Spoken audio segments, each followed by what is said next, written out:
Au nom du Père, du Fils et du Saint-Esprit, ainsi soit-il.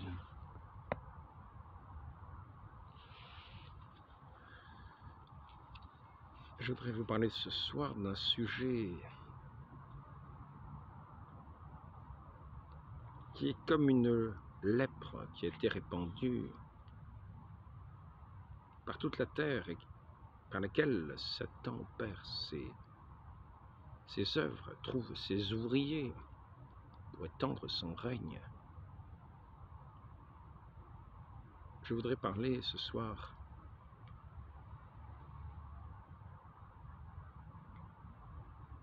de l'esclavage. L'esclavage sur lequel Satan a réduit l'humanité,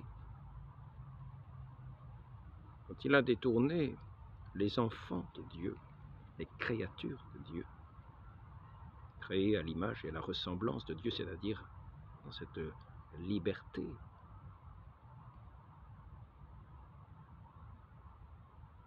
Car la ressemblance de Dieu est dans la liberté des hommes, la vraie liberté, qui est tout entière dans cette relation de l'amour. L'amour qui est le règne de Dieu. L'amour qui vit entre les personnes divines. L'amour de Dieu pour ces créatures qu'il a créées. Et l'amour de ces créatures pour leur Dieu, ce qui les établit, l'amour et le règne de la liberté des enfants de Dieu. Et Satan a arraché l'humanité à cet amour de Dieu pour la soumettre à son joug. Dans une crainte de la mort, dans une crainte servile de la mort. Je voudrais, par rapport à ce péché originel, lire un texte. Et nous allons voir que notre Seigneur nous a rachetés des chaînes de cet esclavage, c'est-à-dire a racheté l'humanité qui est tout entière dans les chaînes de cet esclavage depuis ce péché déplorable du premier homme.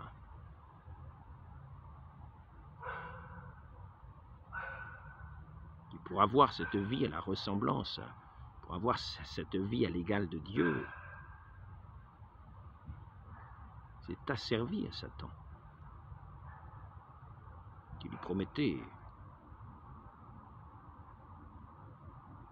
cette vie du monde, d'une certaine manière cette puissance du monde, cette puissance du monde,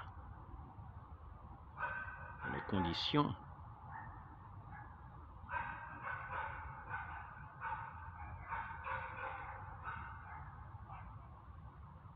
que l'homme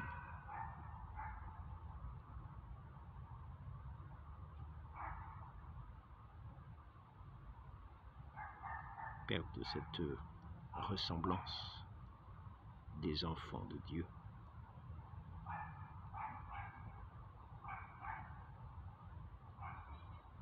Dans la crainte, dans le doute, qui était la rupture avec cette relation d'amour à leur Dieu, dans la crainte de perdre leur vie. Ils ont accepté de se soumettre à Satan, qui leur promettait cette vie s'ils prenaient ce fruit dans la désobéissance à leur Dieu, dans le mépris de leur Dieu, dans le mépris de leur liberté, qui était en Dieu.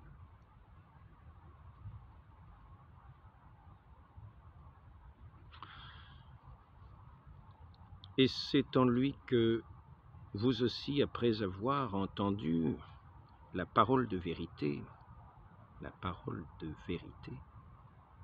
c'est-à-dire la parole divine qu'Adam avait entendue dans ce jardin du paradis de son Dieu,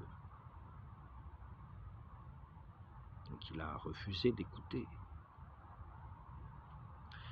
C'est en lui que vous aussi, après avoir entendu la parole de vérité, l'évangile de votre salut, c'est en lui qu'après avoir cru, vous avez été marqués du sceau par l'Esprit Saint, promis.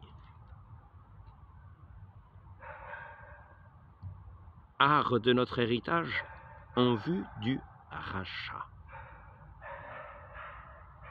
de ce que Dieu s'est acquis à la louange de sa gloire. La gloire de Dieu, c'est aussi cet homme qui est rétabli dans sa liberté, à la ressemblance de Dieu, dans son union à son Dieu, dans cette confiance en son Dieu. Il n'y a pas là de crainte de la mort, non. Il y a cette confiance en son Dieu, cet amour de son Dieu, cette fidélité à son Dieu, qui est la vie même de l'homme. Et maintenant, nous allons voir comment, en général, cet esclavage a été répandu dans les temps antiques. Comment cela se passait, tout simplement. Voyons que l'esclavage est pratiquement aussi universel que la guerre. L'esclavage, c'est-à-dire la perte de sa liberté, la perte de ses biens, d'une certaine manière, la perte de sa vie même, qui ne nous appartient plus. Tout simplement, au cours des guerres, nous voyons des combats terribles à la vie et à la mort. Et nous voyons des soldats sur le point de mourir et des soldats sur les points de tuer. Celui qui est sur le point de tuer, alors qu'il va frapper son ennemi qui peut être à terre, imaginez, celui qui est à terre lui demande grâce. Ne tue pas. Fais-moi grâce de la vie. Ma vie t'appartient. Voilà l'échange qui est fait.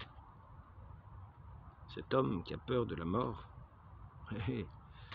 et qui lui reprocherait, cet homme qui peut-être n'a pas cette force et cette foi suffisante pour entrer dans cette vie qu'il a déjà à son Dieu, s'il lui est fidèle, et en lequel il ne craint nulle mort, en lequel il ne craint rien de ce monde, pourvu qu'il ait son cœur bien en Dieu, pourvu qu'il ait son cœur bien fidèle à son Dieu et non pas dans le monde.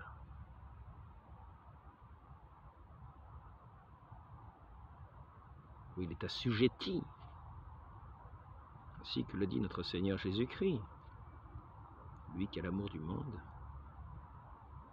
n'est pas de Dieu. Celui qui commet le péché est esclave du péché. Il est assujetti au péché, il est assujetti aux convoitises, il est assujetti au bien de ce monde, il est assujetti à cette vie par rapport à ce monde. Alors que celui qui est libre est dans l'amour de son Dieu. Il est libre. Il sait bien quelle est sa condition ici-bas. Ainsi donc, nous voyons ce soldat par terre, et cet autre soldat prêt de le tuer, et ce soldat à terre qui demande grâce. Ma vie t'appartient, tu en feras ce que tu voudras. En disant que sa vie lui appartient, car s'il mourait à l'instant, sa vie ici-bas ne serait plus rien. S'il lui demande grâce et qu'il lui dit que sa vie lui appartient, ça veut dire que tout ce qu'il fera lui appartient, tout son travail, tous ses biens, car en mourant il perd tous ses biens, donc tout ce qu'il aura appartient à son maître, comme sa vie, ce maître qui aura droit de vie et de mort, comme il l'a à cet instant où ce soldat lui demande grâce. Fais-moi grâce de la vie. Ma vie, je te la remets, tu pourras l'utiliser comme il te plaira, mais accorde-moi la grâce de vivre encore. Tous mes biens seront les tiens. Ma descendance aussi, car si je meurs maintenant, je n'ai pas de descendance. Ainsi, ma descendance aussi t'appartient, tout t'appartient. Et voilà l'esclavage. Par crainte de la mort, l'homme se fait esclave de cet autre homme, de ce soldat de cette armée adverse. Et ce soldat, à qui appartient cet homme, la vie de cet homme, qui cet homme a remis sa vie, non pas à Dieu, il ne l'a pas remise à Dieu, à ce bon Dieu. Il ne veut que lui donner, lui, cette vie pleine et entière, c'est cette vie divine, cette vie de la grâce. Mais non, non, non. Cet homme mendie sa vie à cet autre homme et lui dit que sa vie lui appartient et qu'il en fera ce qu'il voudra, sa descendance et tous ses biens, à cet homme, non pas à Dieu. Il aurait pu donner sa vie à Dieu, mais ce n'est pas ce qu'il a fait. Il a donné sa vie à cet homme qui n'est pas peut-être bien soumis à Dieu lui-même, mais plutôt au diable. Ainsi donc, en soumettant sa vie à cet homme, en demandant la grâce de cette vie présente à cet homme, en lui disant que cette vie présente maintenant lui appartient, il a peut-être remis sa vie au diable lui-même. Voilà l'esclavage. Voilà l'esclavage. L'esclavage est aussi répandu que la guerre. La guerre qui est un des fruits du péché. Car nous étions faits pour être dans l'union à Dieu et l'union des hommes. Et Dieu donnait ses biens en abondance à toutes ses créatures, comme il le dit dans sa providence. D'accord, de tout bien nécessaire aux hommes. Ne vous inquiétez pas du lendemain, ne vous inquiétez pas ni du vêtement, ni du manger, ni du boire. Tout cela, les païens le font. Et ils se battent pour cela. Et ils tuent pour cela. Et ils réduisent en esclavage pour cela. Ainsi donc, cet homme qui allait tuer ce soldat, cette armée adverse, lui laisse la vie et prend sa vie. Prend sa vie. Il dit très bien, tu me demandes la grâce pour ta vie, tu seras mon esclave. Tu as le droit de vivre, tu seras mon esclave. D'accord, maître. Voilà comment cela se passe. Voilà comment cela se passait. Et donc, ce maître nouveau, ce nouveau maître, dans lequel s'est remis ce soldat qui allait mourir, accepte d'être même vendu par cet homme, parce que sa vie lui appartient. Ainsi, nous allons avoir des marchés d'esclaves. Des marchés d'esclaves. L'homme va être vendu par l'homme. L'homme qui sait livrer sa vie à un autre homme va être vendu lui-même par cet homme à d'autres hommes, va remettre sa vie d'une certaine manière aux enchères dans cette humanité livrée au diable. Cette humanité qui, par crainte de mourir, a perdu sa liberté. Ainsi, au péché originel, a remis sa vie à Satan, par crainte de la mort. Si vous mangez de cet arbre, vous mourrez. Non, vous ne mourrez pas. Écoutez-moi, écoutez-moi, servez-moi. Moi, je vous donnerai la vie. Mange de cet arbre, désobéis à Dieu, obéis-moi. Ah, vous êtes mon maître, mon nouveau maître. C'est ainsi que l'homme s'est rendu esclave de Satan, et c'est ainsi que l'homme a été réduit en esclavage. La chose est simple à comprendre. Il ne s'agit pas ici de droit. Il ne s'agit pas ici de droit de l'homme. Nous pouvons très bien avoir des droits de l'homme et des esprits d'esclaves. Et nous pouvons avoir des esclaves qui sont des hommes libres. Des hommes libres.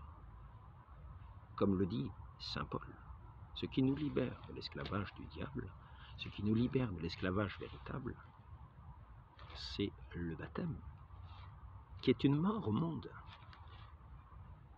un renoncement total au monde. Et Dieu qui a créé toutes ces créatures, Dieu qui a créé l'homme, son image à sa ressemblance, ne veut que lui rendre sa ressemblance, que l'homme a perdu en se faisant esclave du diable, c'est-à-dire en se privant de sa liberté, pour avoir ce droit de vivre encore un peu sous son joug.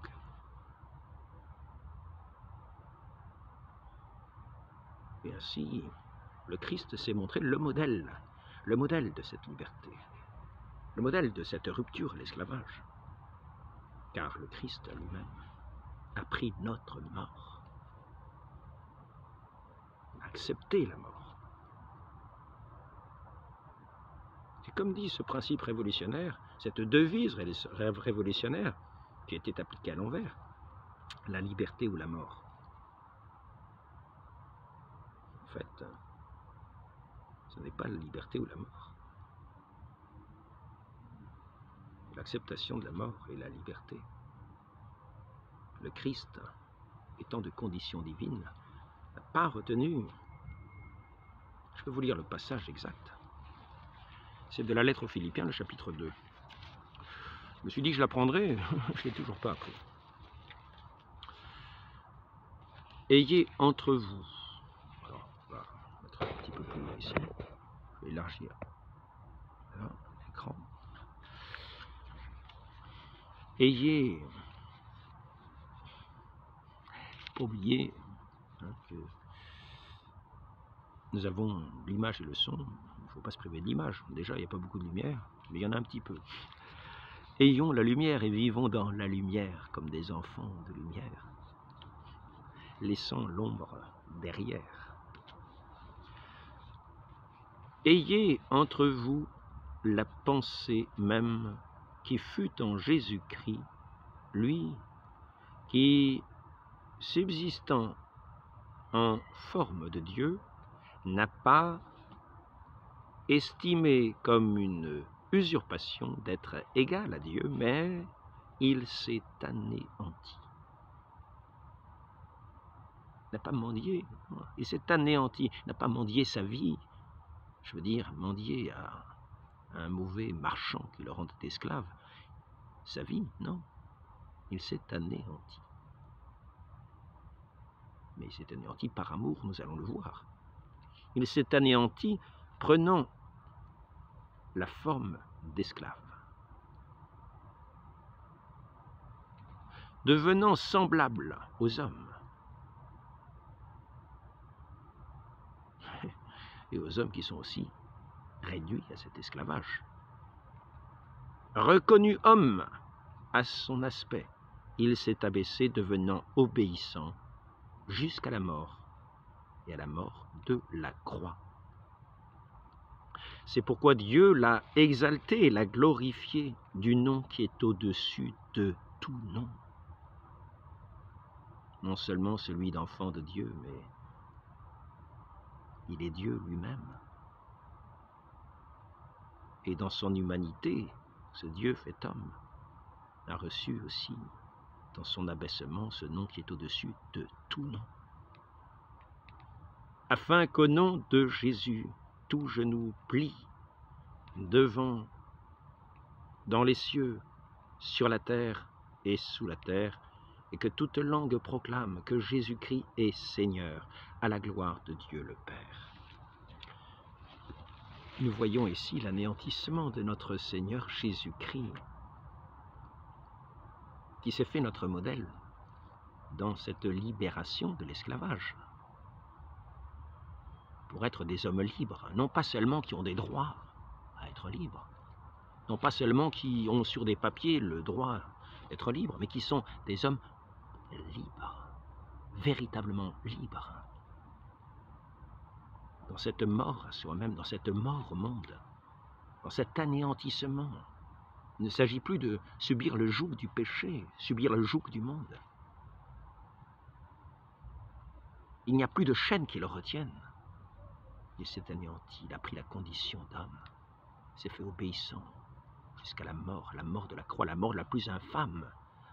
Mais c'est ainsi que notre Dieu a reçu ce nom au-dessus de tout nom et qu'il parle et qu'il donne son salut à tout homme, homme libre, qu'il fait lui-même libre par le baptême, qui rompt les chaînes du péché par cette mort dans laquelle, par la foi en lui, tous ceux qui sont plongés dans cette eau sainte du baptême entrent dans cette mort, cette renonciation à eux-mêmes, cette mort qui est leur condition d'hommes esclaves qui sont déjà morts dans le péché, sous l'emprise de Satan. Donc ils replongent dans cette mort, ils reconnaissent, ils condamnent leur vie eux-mêmes, ils reconnaissent leur péché eux-mêmes. Et c'est là œuvre de justice. Et c'est le chemin que nous a montré le Christ, lui qui le premier a été baptisé, lui qui avait ce regard de complaisance du Père en lui, tout amour du Père.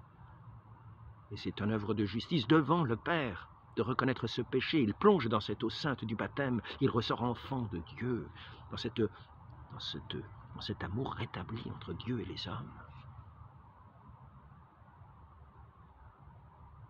Et voici qu'il est redevenu un enfant de Dieu, c'est-à-dire de la liberté des enfants de Dieu, non plus sous le joug de Satan. Il a renoncé à ce joug de Satan pour cette vie du monde qui lui a mendillé. Il a dit, accorde-moi grâce, Satan. Si je touche à cette pomme, je vais mourir. Non, tu ne mourras pas. Écoute-moi. Non, ce n'est pas cela. Ce n'est pas cela. Je voudrais me rappeler ce deuxième texte. Je ne me souviens plus si je l'ai lu dans cet entretien, excusez-moi. Ma mémoire est quelquefois défaillante. Et c'est en lui que vous aussi, après avoir entendu la parole de vérité, l'évangile de votre salut, c'est en lui qu'après avoir cru, vous avez été marqués du sceau. Et nous savons que le sceau, c'est l'eau. L'Esprit Saint vient nous marquer, à mettre son empreinte. Nous recevons cette eau sainte du baptême, marquée du sceau par l'Esprit Saint, promis, art de notre héritage. Notre héritage qui nous est rendu auprès du Père, de notre héritage en vue du rachat de ce que Dieu s'est acquis à la louange de sa gloire. Et maintenant, le fruit de cela, c'est la chose suivante. La chose suivante. Il n'y a plus l'homme ni la femme. Il n'y a plus le juif ni le grec, ni l'esclave, ni l'homme libre. Car tous, vous ne faites qu'un dans le Christ, qui a reçu ce nom qui est au-dessus de tout nom. Et qui, par sa mort, son sang versé, est venu tous nous racheter, nous qui sommes plongés à sa suite, dans cette renonciation au monde, dans cette foi en Dieu, dans cette reconnaissance de notre péché, qu'il est venu pardonner. Et en nous pardonnant, il nous libère de nos chaînes, il nous rétablit dans son amour, dans son amitié, il nous rachète à l'emprise de Satan. Et je voudrais maintenant montrer quelle est la conduite de notre humanité. Il y en a qui vont dire, oui, il y avait des esclaves, etc. Il faut savoir que notre Seigneur est venu apporter la liberté à tout homme, quelle que soit sa condition. Quelle que soit sa condition. Et l'Église n'est pas venue faire des révolutions ici-bas, verser le sang par des révolutions, bouleverser toutes les sociétés. Non, non. Notre Seigneur, dans son abaissement, s'est adressé à tout homme, quelle que soit sa condition. Et des conditions d'homme, nous en avons ici-bas. Il y aura toujours des gens qui sont sous l'emprise d'autres gens, qui sont sous l'emprise d'autres hommes, d'autres femmes, de sociétés même entières. Il faut savoir que dans la condition où nous sommes,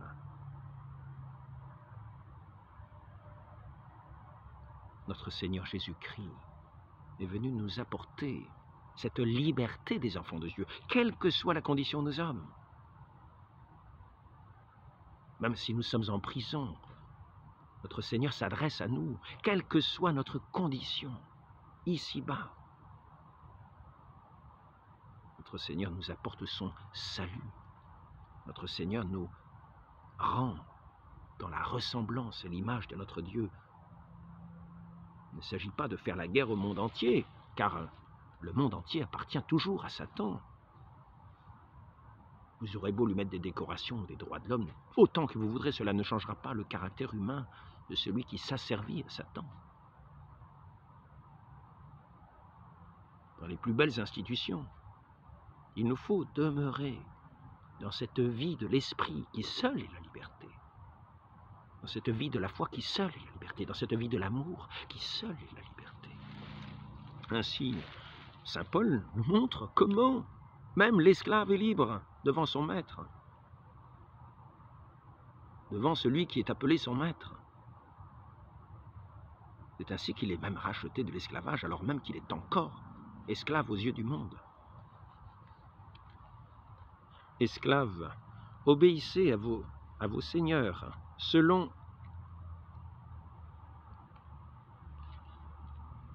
selon la chair. Ce sont vos seigneurs selon la chair. Avec... j'arrive pas à lire. En plus, ma vue est un petit peu défaillante. Avec crainte et tremblement, dans la simplicité de votre cœur, comme au Christ. Non, parce que on vous voit dans la pensée de plaire aux hommes. Voilà l'asservissement. Voilà l'asservissement. Dans la pensée de plaire à ses maîtres charnels, terrestres. Et cela, c'est la pensée de l'asservissement. Quel que soit, même si nous sommes dans une société de droits de l'homme où l'esclavage n'est même plus, où l'esclavage a été banni. Si nous vivons dans cet esprit-là, nous sommes asservis au monde. Nous sommes toujours des esclaves du monde. Et notre vie sera toujours d'être des esclaves du monde. Et nous porterons des masques.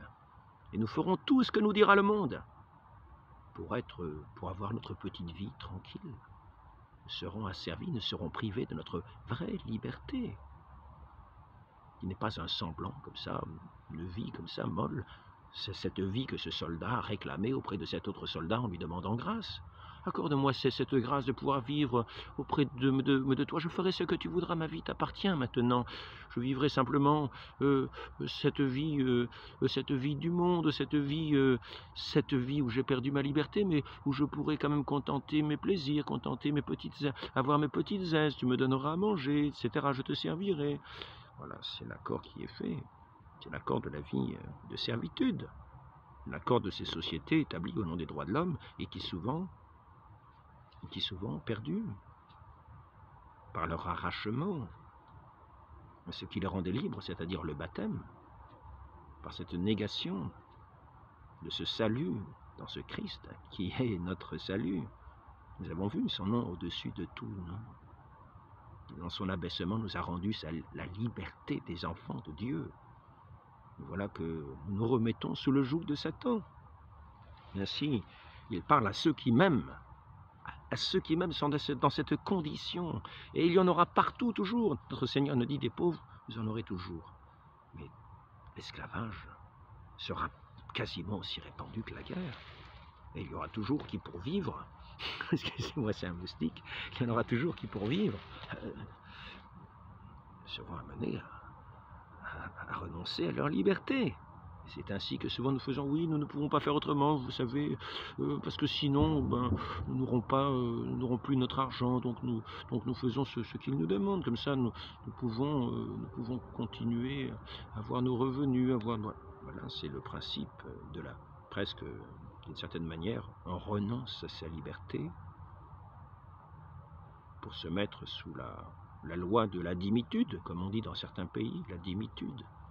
C'est-à-dire ces chrétiens qui ont renoncé dans certains pays à pouvoir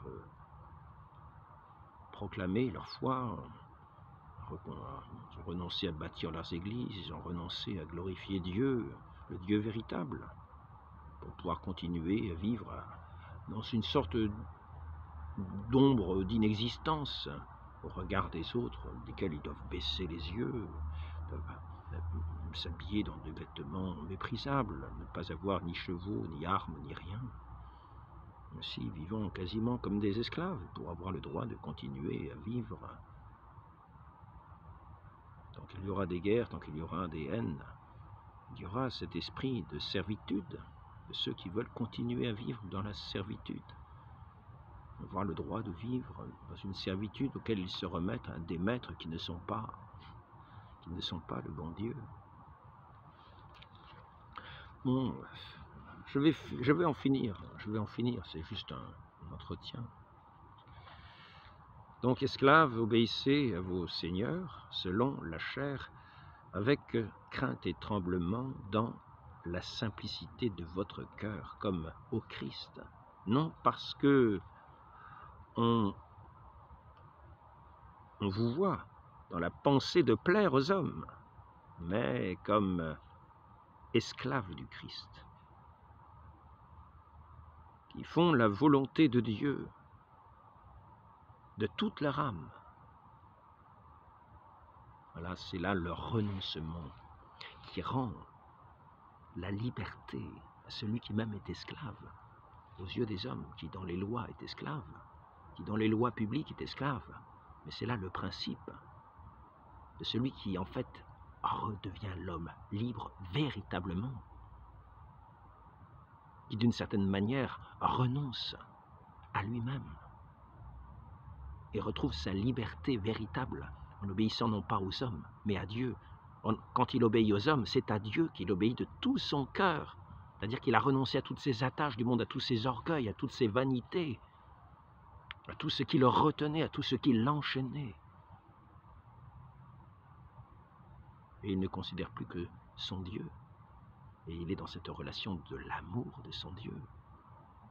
Et ainsi, cette relation de l'amour le rétablit comme enfant de Dieu.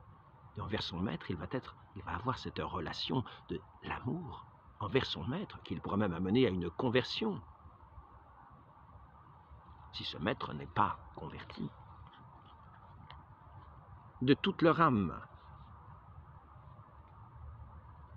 a servi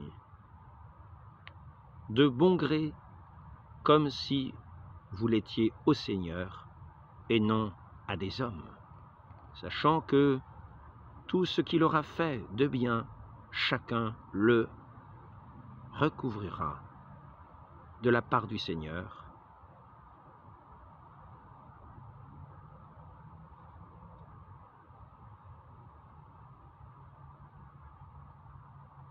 Qu'il soit esclave ou qu'il soit homme libre. Si nous voyons cette égalité, il n'y a plus d'esclaves, il n'y a plus d'hommes libres, il n'y a plus l'homme et la femme, il n'y a plus le juif et le grec. Tous, nous sommes un dans le Christ, quelle que soit la condition où nous sommes ici-bas. Nous avons renoncé à ce monde. Nous avons cette liberté des enfants de Dieu, qui fait que nous vivons en enfants de Dieu dans toutes les conditions de l'humanité, même avec les chaînes aux pieds, même dans des prisons, même dans des camps, même martyrs. C'est ainsi que nous avons vu combien qui, pour témoigner de cet amour du Christ, se sont trouvés dans des geôles, se sont trouvés subir les pires tourments. Ils chantaient cette gloire de Dieu, des enfants de Dieu, dans la liberté des enfants de Dieu, dans cet amour qui est le règne véritable de Dieu, non pas celui de la haine, non pas celui de revanche, qui appartient à l'esclavage de Satan, de ceux qui n'ont pas renoncé au monde, mais de ceux qui ont leur cœur en Dieu, qui véritablement vivent comme plongés dans les eaux saintes du baptême et ressurgissant dans la face rayonnante de Dieu. De par cet Esprit Saint que Dieu donne à ses enfants, demandons cette grâce à la Mère de l'Église, qui est une, qui est sainte, et qui se répand par toute la terre, dans toutes les conditions des sociétés humaines. Demandons cette grâce de demeurer toujours dans cette mort au monde, dans ce renoncement au monde, qui ne nous rendrait pas l'esclave du monde, mais ayant plongé dans cette eau sainte à la suite de cet abaissement du Christ, qui s'est fait obéissant jusqu'à mourir, lui ayant la condition de Dieu, ce Fils unique de Dieu, pour la plus grande gloire de son Père, et qui est ressuscité du tombeau le 3e jour, dans cette gloire immense auquel il nous invite, dans la liberté des enfants de Dieu, qui est la gloire du Père. Très Sainte Vierge Marie, accordez cette grâce à vos enfants de demeurer dans la fidélité et de ne pas tomber dans l'esprit du monde, qui sont les chaînes du monde, ainsi soit-il. Au nom du Père et du Fils et du Saint-Esprit, ainsi soit-il.